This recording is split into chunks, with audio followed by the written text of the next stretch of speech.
जन्माष्टमी की कहानी। भगवान कृष्ण का दिव्य अवतार। कई सदियों पहले मथुरा नगरी में कंस नाम का एक अत्याचारी और शक्तिशाली राजा रहता था।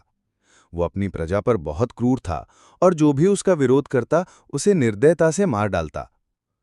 एक दिन कंस अपनी बहन देवकी और उसके पति वसुदेव की शादी के बाद उन्हें रथ पर बैठाकर प्रसन्नतापूर्वक घर लौट रहा था। तभी आकाशवाणी हुई, कंस, तुम्हारी बहन का 8वां पुत्र ही तुम्हारा संहार करेगा। ये सुनकर कंस का हर्ष क्रोध में बदल गया। उसने तुरंत तलवार निकालकर देवकी को मारने की ठान ली। ये देखकर वसुदेव भयभीत हो गए और कंस से विनती करने लगे, देवकी का जीवन दान दो। हम वचन देते हैं कि जो भी संतान होगी हम उसे तुम्हारे हवाले कर देंगे। कंस ने यह शर्त मान ली, लेकिन तुरंत ही देवकी और वसुदेव को कारागार में डाल दिया। कैद और 7 संतानों की मृत्यु। अंधेरी जेल में देवकी ने पहली संतान को जन्म दिया। वचन के अनुसार वसुदेव ने बच्चे को कंस को सौंप दिया, परंतु कंस ने निर्दयता से उस शिशु को मार डाला। एक एक करके देवकी की 6 संतानों को कंस ने इसी तरह मार दिया। जब 7वीं संतान गर्भ में थी तो अद्भुत घटना घटी। भगवान की लीला से वो गर्भ रहस्यमय तरीके से रोहिणी यानी वसुदेव की दूसरी पत्नी के गर्भ में स्थानांतरित हो गया।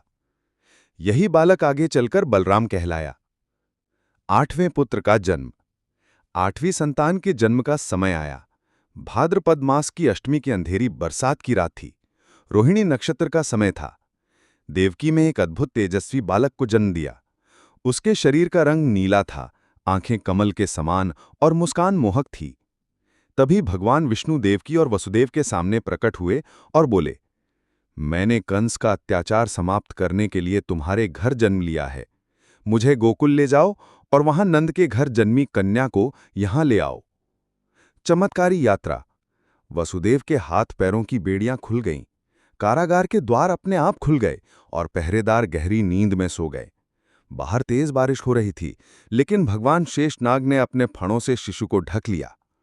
वसुदेव ने शिशु को टोकरी में रखा और यमुना नदी पार करने लगे। नदी ने अपना मार्ग खोल दिया और वसुदेव सुरक्षित गोकुल पहुंच गए। उन्होंने सोते हुए यशोदा के पास कृष्ण को रखा और वहां जन्मी कन्या को लेकर वापस लौट आए।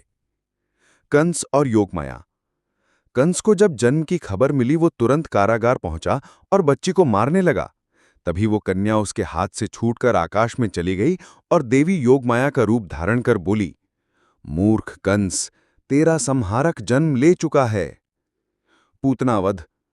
उधर गोकुल में नंद और यशोदा के स्नेह में कृष्ण का पालन पोषण होने लगा, लेकिन कंस ने उन्हें मारने के लिए राक्षसों को भेजना शुरू कर दिया।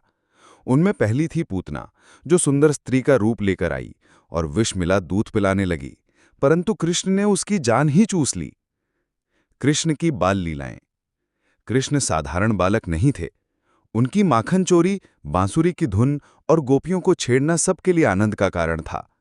लेकिन उनका दिव्य बल तब प्रकट हुआ जब उन्होंने शक्टासुर यानी रथ राक्षस, तृणावर्त यानी बवंडर राक्षस को मारा और गोवर्धन पर्वत उठाकर वृंदावन वासियों को इंद्र के प्रकोप से बचाया।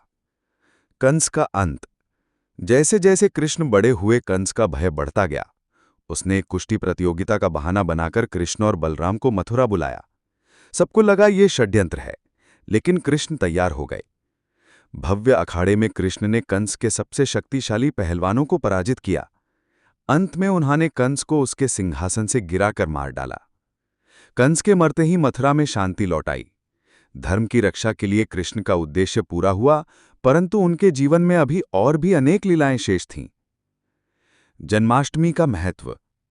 जन्माष्टमी केवल भगवान कृष्ण के जन्म का पर्व नहीं है, बल्कि यह आशा, धर्म और प्रेम का अवतरण है। ये बताता है कि जब जब अधर्म बढ़ेगा, तब तब भगवान अवतार लेकर धर्म की रक्षा करेंगे। भक्त उपवास रखते हैं, भजन कीर्तन करते हैं और रास लीला और दही हांडी के कार्यक्रमों से कृष्ण की बाल लीलाओं का स्मरण करते हैं। मध्यरात्रि को, यानी जब कृष्ण का जन्म हुआ था, तो घंटियां बजती हैं, शंखनाद होता है और वातावरण भक्ति से भर जाता है। कहानी की शिक्षाएं। ये कथा सिखाती है कि सत्य और धर्म हमेशा अन्याय और क्रूरता पर विजय पाते हैं।